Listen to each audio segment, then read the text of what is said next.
2022년 2월 16일 선목교회 중고등부 말씀 묵상입니다. 먼저 기도할게요. 고마우신 하나님, 오늘도 말씀의 자리에 서게 하시니 감사합니다. 말씀 속에 주님과 함께 오늘을 살아가는 우리가 되게 도와주세요. 예수님의 이름으로 기도합니다. 아멘. 오늘 말씀은 마가복음 6장 14절에서 29절입니다. 예수님의 이름이 널리 알려져서 헤롯 왕도 예수님의 소문을 들었습니다. 사람들은 세례자 요한이 죽은 사람들 가운데서 살아난 거야. 그러니까 이런 기적이 그분에게서 나오는 거야 하고 말했습니다. 어떤 사람들은 이렇게도 말했습니다. 그분은 엘리야다. 또 다른 사람들은 그분은 옛날에 있었던 예언자와 똑같은 예언자야 라고 말했습니다. 헤롯이 이런 소리를 듣고 말했습니다. 내가 목을 잘라 죽인 요한이 다시 살아났구나.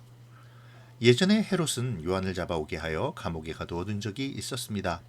이는 헤로디아와 관련된 일로 헤롯이 자기 동생 빌립의 아내인 헤로디아를 아내로 삼아버렸기 때문이었습니다. 요한은 헤롯에게 자기 동생의 아내를 자기 아내로 삼는 것은 옳지 않습니다 라고 말하고는 하였습니다. 그래서 헤로디아는 요한을 미워하였습니다. 헤로디아는 요한을 죽이고 싶었지만 그럴 수 없었습니다. 그것은 요한이 의롭고 거룩한 사람이라는 것을 아는 헤롯이 요한을 두려워했기 때문입니다. 그래서 요한을 살려두었습니다. 요한의 말이 듣기엔 괴로웠지만 그의 말을 즐겨 들었습니다. 그런데 요한을 죽일 수 있는 좋은 기회가 왔습니다. 자기 생일에 헤롯은 고관들과 천부장들, 갈릴리의 귀빈들을 초청해서 잔치를 베풀었습니다. 헤로디아의 딸이 춤을 춰서 헤롯과 잔치에 참여한 손님들을 즐겁게 해주었습니다. 그래서 헤롯 왕이 소녀에게 말했습니다. 내가 원하는 것을 말해라. 그러면 그것을 선물로 주겠다. 헤롯은 내가 무엇을 달라고 하든지 다 주겠다. 내 나라의 절반이라도 말이다 하고 맹세했습니다. 소녀는 자기 어머니에게 가서 무엇을 달라고 할까요? 하고 물었습니다. 그러자 어머니가 대답했습니다. 세례자 요한의 머리를 달라고 해라. 소녀는 즉시 왕에게 돌아가서 바로 이 자리에서 세례자 요한의 머리를 쟁반에 담아주세요 하고 요청했습니다. 왕은 매우 괴로웠지만 자기가 한 맹세 때문에 그리고 잔치에 참여한 손님들 때문에 소녀의 요청을 거절할 수 없었습니다. 왕은 곧바로 12대 군인을 보내 요한의 머리를 가져오라고 했습니다. 군인은 가서 감옥에 있던 요한의 머리를 잘랐습니다. 그리고 쟁반에 담은 그의 머리를 가져와 소녀에게 주었고 소녀는 그것을 자기 어머니에게 가져다 주었습니다. 요한의 제자들이 이 소식을 듣고 가서 요한의 시체를 가져다가 무덤에 묻었습니다. 파송된 제자들이 효과적이고 능력 있게 복음을 전함으로 예수님의 이름이 드러납니다. 이는 제자들이 병을 고치고 귀신을 쫓아내는 능력을 보일 때마다 자기의 이름이 아니라 예수님의 이름을 드러냈다는 반증이 되죠. 우리 오늘 말씀 묵상의 시작은 바로 이 점이 되어야 하겠네요. 나는 주님의 이름을 드러내는 사람입니까?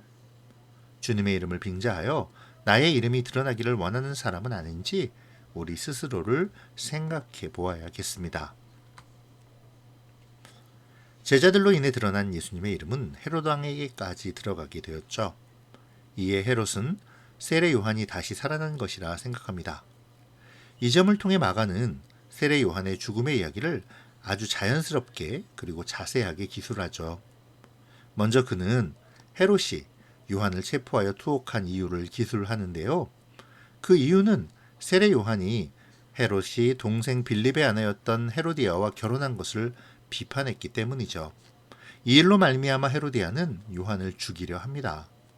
하지만 비록 투옥은 했지만 요한이 의롭고 거룩한 사람임을 알고 두려워하며 때로는 그의 말을 즐겁게 듣기도 했던 헤롯은 세례 요한을 죽이는 것을 꺼려합니다.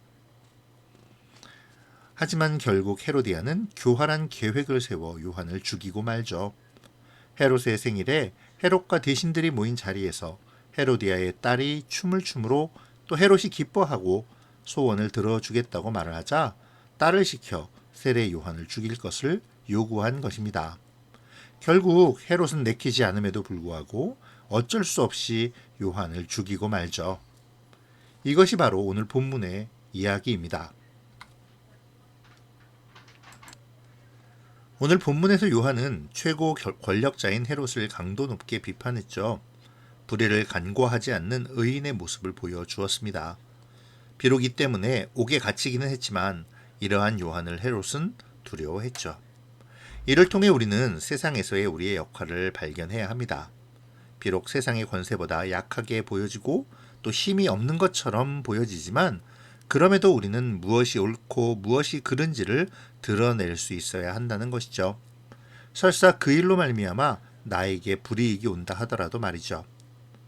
이런 믿음을 가진 의로운 자를 세상은 두려워한다고 오늘 마가는 말해주고 있습니다. 마가는 세례 요한의 죽음의 이야기를 통해 이 사실을 우리에게 알려주고 있죠. 오늘 우리의 모습을 생각해보죠. 우리는 세상이 두려워하는 의로운 자의 삶을 살아가고 있습니까? 혹시 세상을 두려워해서 내가 드러내야 할 의로움을 감추려 하고 있지는 않는지요? 내가 선택해야 할 의로운 삶은 무엇일까요? 주의를 지키고 예배를 드리는 삶은 그렇지 못한 사람을 부끄럽게 하는 삶입니다. 기도의 자리에 나오는 것, 정직하고 올곧게 살아가는 것, 복음을 전하고 하나님의 뜻대로 사는 것도 마찬가지죠. 그렇게 하나님의 영광을 드러내는 삶이 곧 의로운 자의 삶입니다. 이 시간 오늘 하루 내가 살아갈 의로운 삶에 대하여 묵상하기를 바랍니다. 기도로 마치겠습니다. 고마우신 하나님 감사합니다. 오늘 세례 요한의 죽음의 기록을 통해서 우리의 의로운 삶에 대하여 묵상하게 하시니 감사합니다. 의로운 자를 세상이 두려워하며 세상의 권세가 이기지 못할 그러한 의로운 자의 삶이 무엇인지를 알게 하시어 주님을 따라 살 때 주님으로 말미암은 영광만을 얻으려 하는 것이 아니라 주님으로 말미암은 고난까지도 감당하며 승리하는 삶을 살기를 다짐하는 우리가 되게 도와주세요. 예수님의 이름으로 기도합니다. 아멘. 사랑하고 축복합니다.